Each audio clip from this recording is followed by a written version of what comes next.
नमस्कार दोस्तों, आप सभी का मेरे चैनल पर बहुत स्वागत है।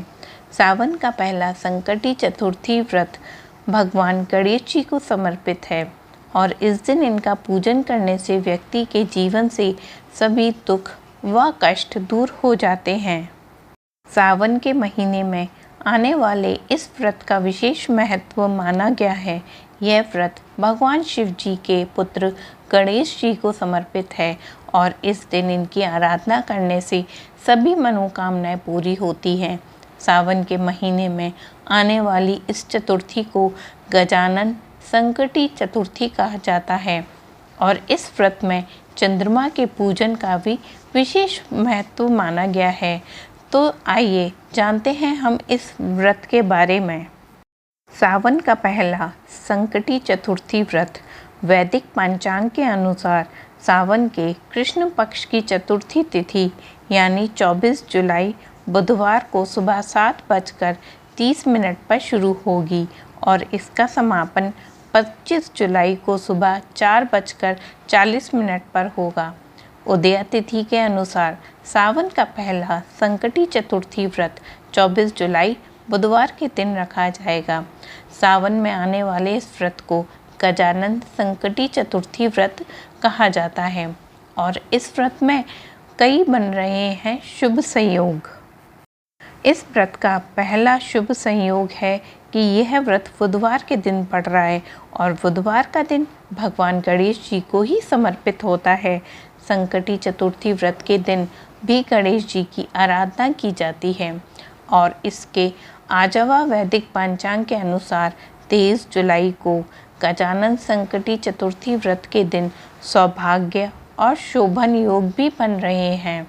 सौभाग्य योग ब्रह्म मुहूर्त से लेकर सुबह 11:11 तक रहेगा और उसके बाद शोभन योग शुरू हो जाएगा। इस मुहूर्त में पूजा करना बहुत ही शुभ माना जाता है और इस दिन भगवान गणेश जी के साथ साथ चंद्रमा की भी पूजा का विशेष महत्व माना गया है। चंद्रमा को अर्घ देने के बाद ही व्रत का पारण किया जाता है और तभी व्रत संपूर्ण होता है और यह व्रत करने के लिए सुबह उठकर विधि विधान से गणेश जी की पूजा करें। वैसे भी बुधवार का दिन गणेश जी की पूजा का ही होता है। गणेश जी को मोदक, दूर्वा और सिंदूर पूजन के समय ज़रूर अर्पित करें। इससे वे प्रसन्न होंगे और आपकी मनोकामनाएं पूरी होगी।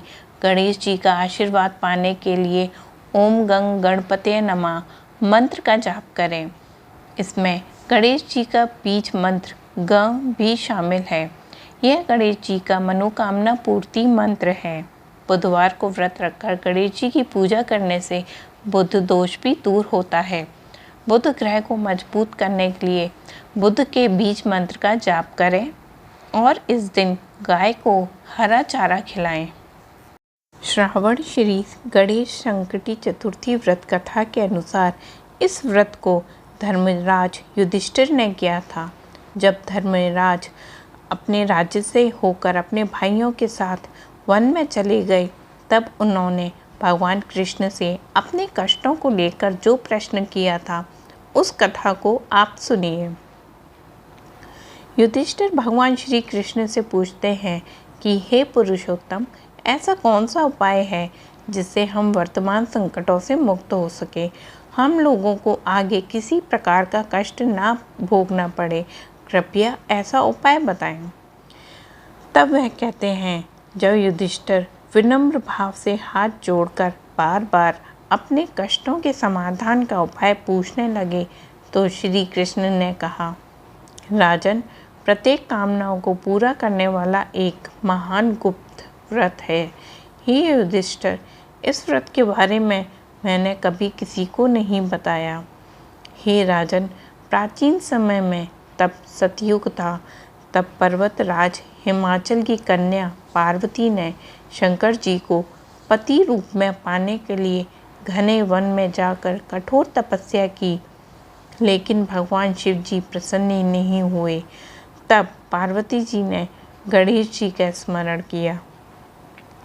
गणेश जी उसी क्षण प्रकट हो गए, जिसे देखकर पार्वती जी ने पूछा कि मैंने कठोर और दुर्लभ लोम हर्षक तपस्या की, लेकिन भगवान शिव को प्राप्त ना कर सकी।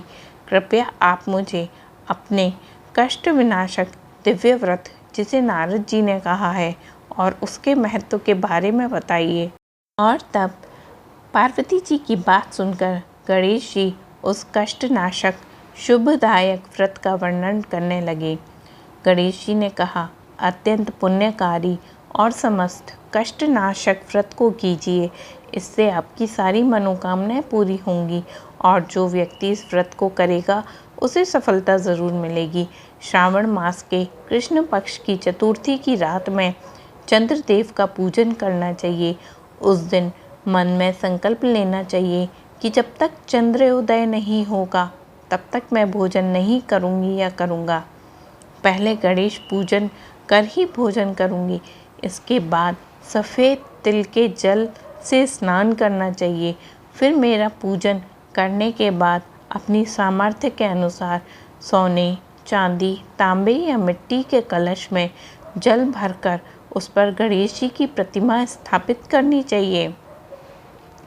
मूर्ति कलश पर वस्त्राच्छादन करके अष्टदल कमल की आकृति बनाएं और उसी मूर्ति को वहीं स्थापित करें। इसके बाद पूजन विधि पूर्वक करें।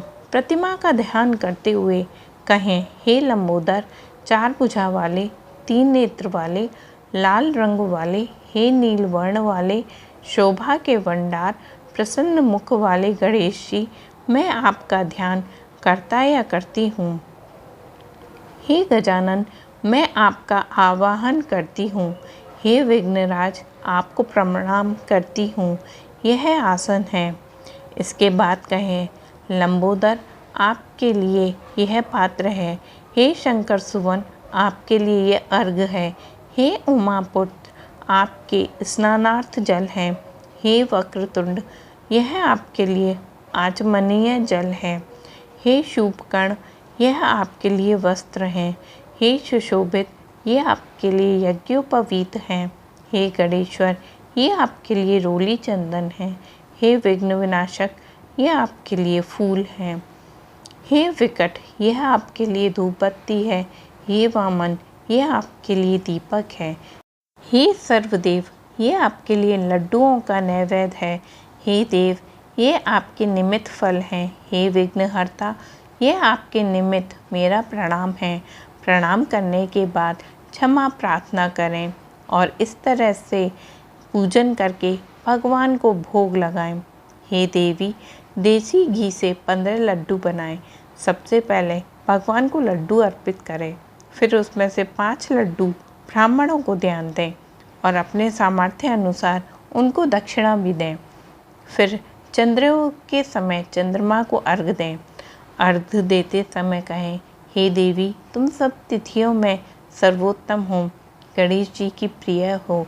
हे चतुर्थी, हमारे अर्घ को ग्रहण करो, तुम्हें मेरा प्रणाम। इसके बाद फिर 5 लड्डू का खुद भोजन करें। फिर कहें, हे लंबोदर, आप व्यक्ति की सभी इच्छाओं को पूरा करने वाले हैं, आपको मेरा प्रणाम। हे समस्त विघ्नों के नाशक, आप मेरी मनोकामनाओं को पूरी करें। तत्पश्चात ब्राह्मण की प्रार्थना करें, हे दिव्यराज, आपको नमस्कार है, आप साक्षात देव स्वरूप हैं। गणेश जी की प्रसन्नता के लिए हम आपको लड्डू समर्पित कर रहे हैं। हम आपको नमस्कार करते हैं। और इसके बाद प्रार्थना करके प्रतिमा का विसर्जन कर दें। अपने गुरु या किसी ज़रूरतमंद को अन्न, वस्त्र आदि और दक्षिणा के साथ मूर्ति दें। विसर्जन करते हुए कहें, हे देवों में श्रेष्ठ गणेश जी, आप अपने स्थान को प्रस्थान कीजिए और इस व्रत का पूजन का फल दीजिए। हे सुमुखी, इस तरह गणेश चतुर्थी का व्रत करना चाहिए। ये व्रत जन्म भर या तो 21 वर्ष तक किया जा सकता है। यदि इतना करना संभव ना हो सके तो 1 वर्ष इस व्रत को करें। यदि संभव ना हो तो वर्ष के 1 मास में तो अवश्य ही इस व्रत को करें और सावन चतुर्थी व्रत का उद्यापन करें।